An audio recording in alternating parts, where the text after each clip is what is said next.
Hey, y'all, welcome back to another episode of Growth Reframed. We are so happy you are here. Last week, we talked all about living intentionally and really living with more purpose, figuring out what's important, what you want to be pursuing, and not just getting busy in the day-to-day life and work and everything else, and just being more realistic with where your time goes and what you're doing. So if you haven't listened, go ahead and have a listen to last week. But today we are going to be talking about overcoming perfectionism. Yeah, I have nothing to say about this one. So we've talked about it before.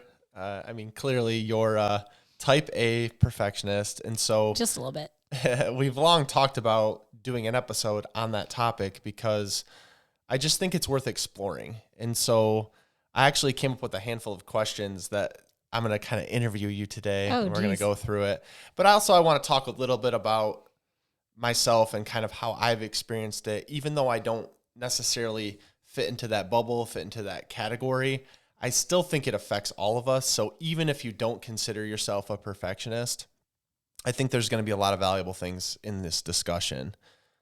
Or maybe they'll just learn how to better understand a perfectionist in their lives. That's right. Maybe they will. Maybe they'll have some kind of idea of how to work around and be with a perfectionist. And so we haven't really had a lot of these conversations, just to be honest, y'all. So one of the things that I'm curious of is what you think. I mean, you identify as a type A perfectionist. So like, what is it that you think causes that for you? Like, what makes you feel like that's what you should be? What makes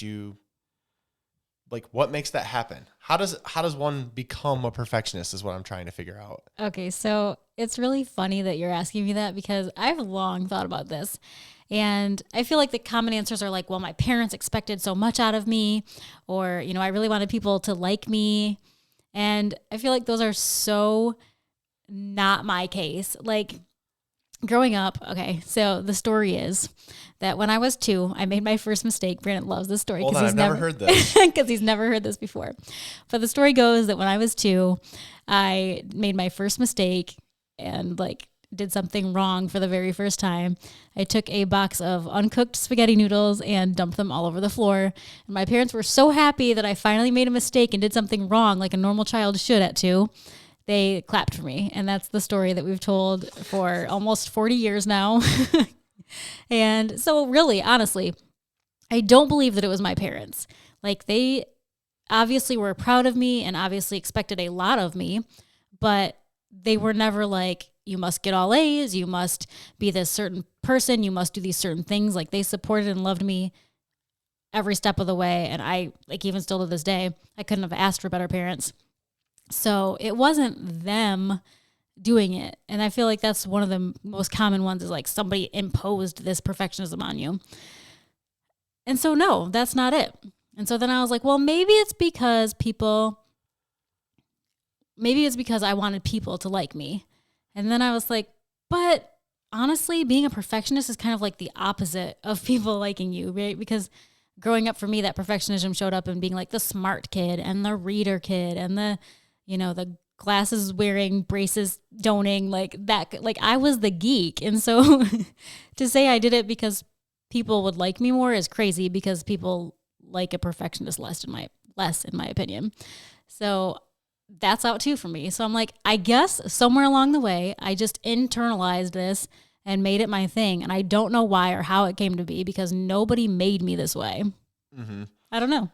Well, and I wonder for you too, because you're the oldest child. So I wonder if birth order plays any part in it. Like, when I was thinking about it, I was like, well, I'm the youngest, you're the oldest. Mm-hmm.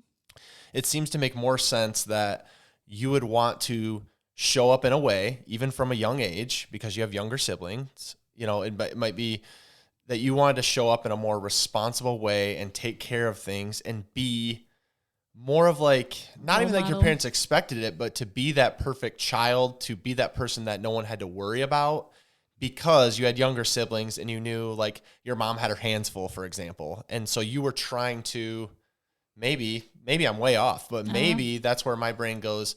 It has to do with your birth order. Yeah. I mean, birth order is definitely a thing.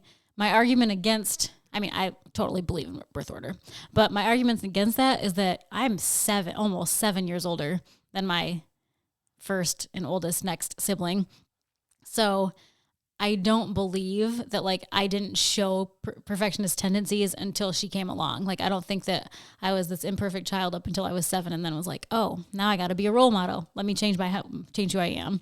As I said, it's been long established that I am anal and a crazy person to the extreme when it comes to wanting things done the right way, and it's my way or the highway and all those type A perfectionist crazy people things that I am. Yeah. So what's interesting to me too is you said, it's probably, it wasn't most likely from your parents because that's just not the situation you had. And you said it's probably not even about blending in and like being accepted and being there for classmates, other people, because like you said, that's not really a tendency that most people are looking for. So then I would go to, then it's an inner voice for you. Mm-hmm. And so for you, does it come with you, if you're perfect in your mind, then you're more worthy as a person? Is it you're a failure if you're not doing it all perfect? How does it show itself with your inner voice? Yeah, I would definitely say that that's true. I think that most perfectionists, and me definitely, but I would argue that probably most of us are like this, don't even like to necessarily try new things all the time unless we're like 97.5% sure that we're going to be better than decent right off the bat.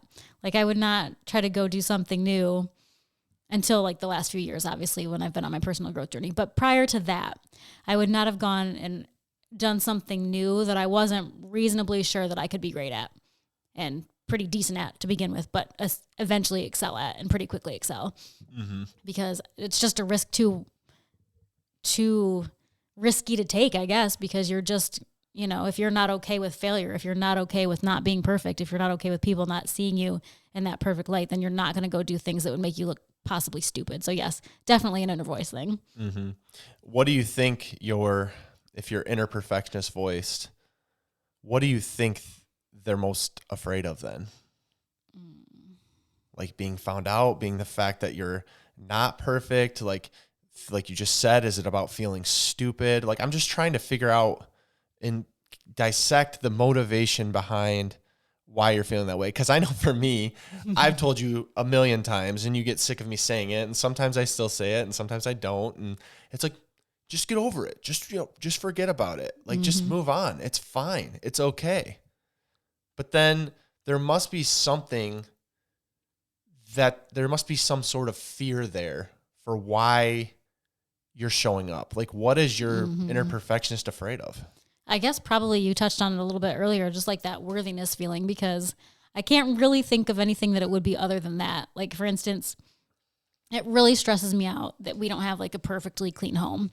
Like no matter how much I want our house to be perfectly clean and how much I work so hard to make it that way, it just doesn't exist. We have 2 dogs, 2 kids, a hamster. Our life is very busy. We're running companies. Like no matter how much I think that I want the house to be clean, like that's not our strong suit. Like we are never, probably until the kids graduate from high school, going to have a house that looks the way I wish it would look. And that causes anxiety for me. And I think that anxiety comes from feeling like a failure, feeling unworthy, that like I don't have the house that I think everybody else does. And of course I realize consciously that everybody doesn't have a perfectly clean house all the time. But in my brain, I'm like the failure because I can't do that like everybody else can. Mm-hmm. Like everybody else can, in quotes, because clearly I get it. Right. Well, that's the thing. I mean, like everyone else can, except that's your inner voice speaking right now, because clearly that's not what everyone else is doing. And that's just the perfection tendency coming out. Mm-hmm, we're hearing perfectionist Meggie mind right now. Oh, yeah. I mean, and it's everywhere. It's not just at home with a clean house. It's at work. It's everything I do. Like if I'm not being the perfect mother, I'm probably harder on myself than a lot of moms would be, because I've failed my children and I've probably messed them up for life, or, all those things go through your brain. Like, and I know that all parents do that. I don't think I'm unique in that, but I probably am a little bit harder on myself just because of that drive to be perfect in every single area of my life. So, yeah, I mean, you've touched on it a little bit, but what are the ways that you think that you've noticed over the years? Because obviously you're aware that it's happening. What are the ways that it's negatively impacted your life to be a perfectionist and to show up that way each day? Well, I think it really hurts on some level. If I don't do anything and I don't kind of counteract it, I think it definitely hurts like personal relationships. Like if I'm not paying attention to that, then I'm impacting how our relationship is, because you're more likely to be not understanding of what's happening. And I'm more likely to just keep pushing at it, like make you do things that you don't want to do because I need them done.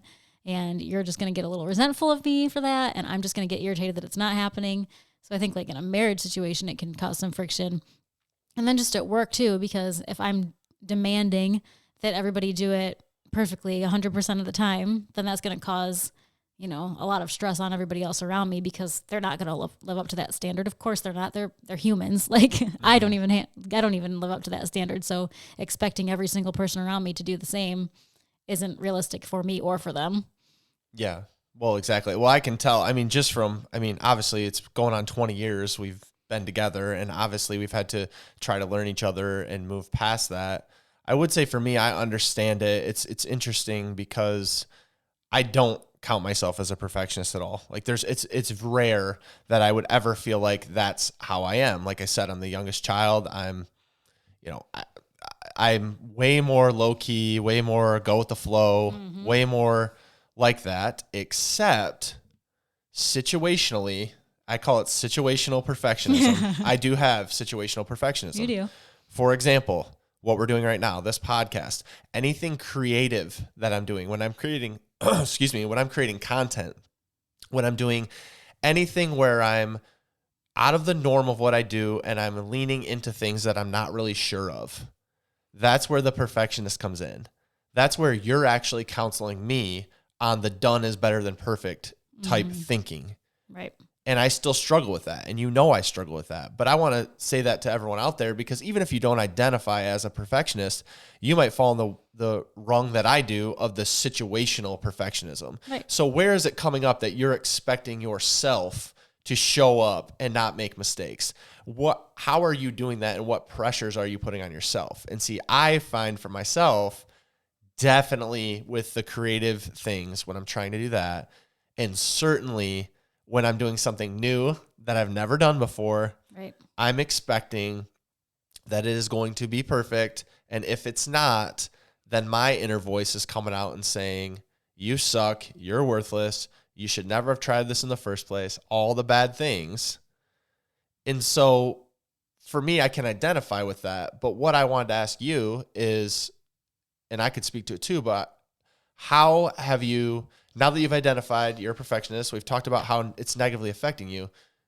If you take down that shield, when you're able to take down the shield of perfectionism, what strategies have you used to be able to kind of take down that shield and allow yourself to, even though it doesn't come natural, maybe go with the flow more? Like, what are things in your life that you've found are helpful to get past it? Because I know there's other people listening to this that say, yeah, I'd love to, but, and they have a million reasons why it won't work, and they're perfectionists, so I'm sure they have even a million more reasons for why it won't work. So what strategies have you found that have helped? I mean, I think we all got to find our inner Elsa a little bit. Like, I think we have to find ways to just let it go. And I get that it's almost impossible when you feel the way I feel to do that. But I've gotten so much better at it, and I think you'd agree with that, over the past couple of years since I've been paying attention and trying to do less of it. I do feel like channeling that inner Elsa and letting it go a little bit more is hard, but it's possible. Not that I'd ever not care or not let something go to the point of like totally relinquishing all of it. But I do feel like I've been better. And that's just a process of like making conscious decisions that like it doesn't have to be perfect every minute. So for instance, we'll go back to the housework thing for a minute. Choosing to play a board game with you guys instead of doing another load of laundry. Like for me, that's an example of letting something go and fighting against perfectionism. It seems small to most people, I'm sure. But for me, that's a big step because I usually don't do things like that. So if I choose, Sequence Junior over laundry, that's a huge win. If I decide that on a weeknight we're going to skip homework and do it in the morning and instead go to a park because the weather's been beautiful, that's a big win for me because I'm just making little tiny choices here and there that are against everything in my inner being because, the homework should be done and the dinner should be great and all the things like before we can do the fun stuff. And that's not always how life should work. Like sometimes you have to go out of order. Sometimes you have to mix it up. And I think just every time I do that, I'm getting a little bit better. And like at work, I feel like one of the biggest things is just delegation. Like it's so hard to ask somebody else for help or to do something for you because you hold it so tightly. You're like, I can't let this go because nobody will do it better than I can. No one's going to do it the same way that I do. And yeah, that's probably true. Maybe I will do, and maybe you will do it better than the next person. But do you really want to live like that, the level of stress and anxiety that you have right now forever just because you won't let somebody else try? Eventually, I mean, it took you and it took me, but we both had to kind of work together to get me to a place where I was willing to let go of some of the things. And yeah, I still feel like it's not done quite the way I would do it. And I don't feel like it's the level that I want it done, but I'm not the one doing it anymore. So that's freeing. And as I start to experience some of that freedom, I think it almost like uses the muscle so that I can start doing more of those decisions. Like as I'm making those decisions to let go a little bit more and to delegate a little bit more and to choose fun a little bit more, it makes it almost easier to choose that again the next time. Mm-hmm. Well, yeah, because ultimately, I mean, you're sitting there white knuckling it and you're squeezing it and you're like, why can't I find the time? Why can't I, why am I miserable? stressed? Why am I tired? Yeah. Why am I just feeling the way I'm feeling? And it's ultimately because you're not setting yourself free.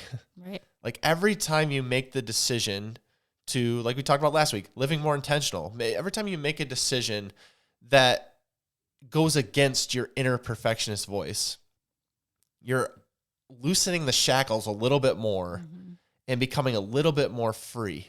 Right. And then you see that you did let it go. It might not be done like it was supposed to be, but you're still here. Right. It went still okay. happened. Right. It went okay. And you see that you, by doing it, by focusing on it, by white knuckling it, you were actually holding yourself back from being free. Mm-hmm. And I mean, the thing is, there's positive things to making sure that things are done well. Like you are highly successful at pretty much everything you try to do because you focus in on it. Mm-hmm. I'm not trying to blow smoke. I'm saying you are, because when you lock in, that's something I admire about you. Well, thank you. Your work ethic and everything else.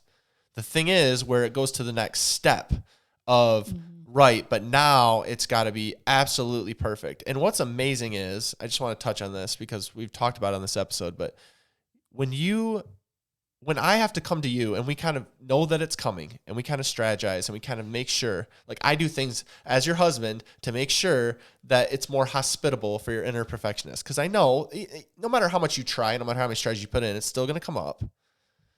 But now that we've done that, you identify it and do it to me too. So when my creative self is going, when I'm like, oh, this wasn't the best, or that's not the best, or I don't know. And you're like, this is great. And I'm like, I don't know. I think it's terrible. And you're like, that's your inner voice. Settle down. But see, you're able to, the longer you go on and do that, you're able to speak truth into the inner voice and into that perfectionism and understand again that done is way better than perfect. Because I know a lot of people out there are sitting there and they're probably been sitting there for a long time, not doing the things that you said, saying, well, I can't really lean into that because I've never done it and I might fail and I'm not going to be successful. And so I'm not going to try. It's better for me to just sit in my comfort and not do it. Right. And that's the thing. You're never going to get anything new or get to a different place that you potentially want to go if you don't let yourself lean in and experience things, even in the presence of potential failure. Right. And that's the last real big point that I wanted to even touch on is like, eventually you come to a place where you have to take risks. And as uncomfortable as it is to try stuff that you might not be so great at right away, it's super important for your growth, just for your personal growth and for your step away from perfectionism. Like this podcast, for instance, the fact that I'm sitting here, 4 years into it? 4 years into a podcast is beyond my wildest dreams because You're looking right now at a girl who was like, I hate my own voice. I don't want you to look at me. Don't put me on a video camera. Don't put me on an Instagram. Don't put me on a recording of my voice. Like nothing. Like, please do not. I hate everything. And then you came to me one day and were like, hey, I think I'm going to start a podcast. And I was like, yeah, let's do one together. Like, even just that is so mind-blowing that even happened. And that's a perfect example. Like, I did not think I was going to be good at it. I mean, I was clearly terrible at first, but eventually you kind of learn to do it. And it took a long time to be pretty decent at podcasting for me because it's just so far outside of my comfort zone, so far out of everything that I ever thought I would do. And I love this. Like, I love that I'm able to talk. And I love that I'm able to not freak out about saying a word wrong anymore, or the sound of my voice if it's a little scratchy because I don't feel it. Like, any of that is so much better than I used to be. And that was all because I chose to take a risk that I probably should have and would have never taken, except I just did it anyway. Right. Yeah, that's amazing. And I think that's a great place to end it. I mean, my challenge to everyone out there is to think about, what are the things that you've been putting off? Where are your perfectionist tendencies coming in? And how could you push yourself into different areas? And what would it look like if you challenge those voices and decide to push yourself forward? For us, we want you to reach out to us. If there's something that you've been putting off that you're going to decide to do today, this week, reach out to us over on Instagram at Growth Reframed. We want to hear about it. We want to encourage you. We want to just know that hopefully this episode touched you. If this meant something to you, please share it over on social media and make sure to tag us at Growth Reframed. And we love y'all.